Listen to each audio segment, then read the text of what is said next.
Backstage, a thin boy stood alone. His clothes were clean but worn, shoes slightly too big, laces frayed at the edges. He clutched a folded piece of paper in his hand, not sheet music, just lyrics he had memorized long ago. His name echoed faintly through the hallway as a stage assistant called him forward. He swallowed hard. This was not his first time singing, but it was his first time being truly seen. He had grown up in a tiny house with a leaking roof and walls that could not keep the cold out in winter. His mother worked long hours, sometimes 2 jobs, sometimes 3, just to make sure there was food on the table. His father was gone, not because he wanted to leave, but because life had taken him away far too early. Music became the boy's escape. When the nights were quiet and the world felt heavy, he would sing softly to himself, pretending the walls were an audience and the moon was his spotlight. As he stepped onto the stage, the crowd applauded politely. He looked impossibly small standing there, dwarfed by the massive set and towering judge's desk. One of the judges leaned forward, offering a warm smile, asking his name. His voice trembled slightly as he answered, but there was a quiet strength in his eyes. When asked why he was there, he paused. The silence stretched. Then he spoke honestly. He said he wanted to sing not just for himself, but for his mother, for his family, and for every kid who felt invisible. The judges nodded, but they had heard many stories before. Tragic backgrounds were not uncommon on this stage. Talent, however, was what mattered. One judge asked him what he would sing. He named the song, a choice far bigger than his age, a song filled with pain, hope, and longing. The audience murmured. Some were skeptical. Others leaned in, curious. The music started. The first note left his mouth, and something shifted in the room. It was not loud. It was not flashy. It was raw. His voice carried a fragile honesty that cut through the theater like a whisper that somehow reached every corner. The chatter stopped. A judge's pen froze mid-air. The audience leaned forward as if pulled by an invisible thread. As he sang, his eyes closed, and it was clear he was no longer on that stage. He was back in his small room, singing to survive another day. Every lyric came from somewhere deep, somewhere earned. His voice cracked, not from nerves, but from emotion.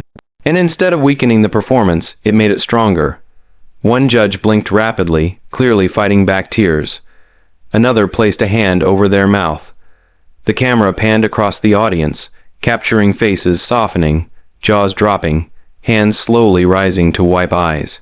No one expected this sound to come from this boy. Halfway through the song, his confidence grew. His shoulders straightened.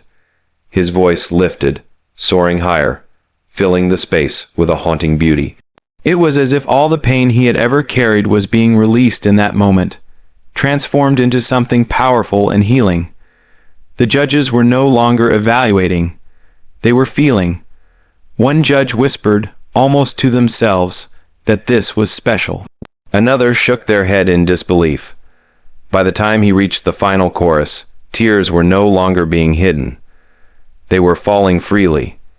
The audience rose to their feet, not at the end, but during the song, unable to contain the emotion any longer. When the final note faded, there was a split second of silence. Then the room exploded. The applause was thunderous. Cheers echoed off the walls.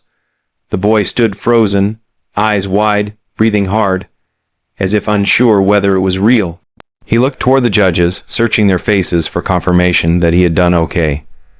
One judge stood up first, clapping with tears streaming down their face. Another followed. Soon, all the judges were on their feet. The audience roared louder. The boy's hands began to shake. He pressed them together, trying to steady himself. He whispered thank you into the microphone, his voice barely audible over the applause. The judges began to speak, but their words came slowly, choked with emotion. One said they had heard thousands of singers, but very few had ever made them feel like this. Another said his voice carried truth, the kind that cannot be taught or faked. They spoke about courage, about heart, about how sometimes the smallest voices carry the biggest stories. Then came the moment no one expected so soon. One judge looked at the others, eyes glistening, and said that moments like this were why they sat at that table. They spoke directly to the boy. telling him that he had already won something far more important than a competition. He had reminded everyone in the room why dreams matter. The judge slowly stood, walked toward the big golden button, and paused. The audience began to scream. The boy's eyes filled with tears as he realized what was happening. He shook his head slightly as if afraid to believe it. The judge smiled, took a deep breath, and slammed the golden buzzer. Golden confetti rained from the ceiling, filling the stage, the air, the boy's world.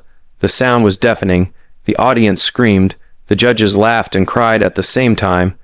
The boy dropped to his knees, overwhelmed, covering his face as tears streamed down uncontrollably. He sobbed, not out of sadness, but out of release.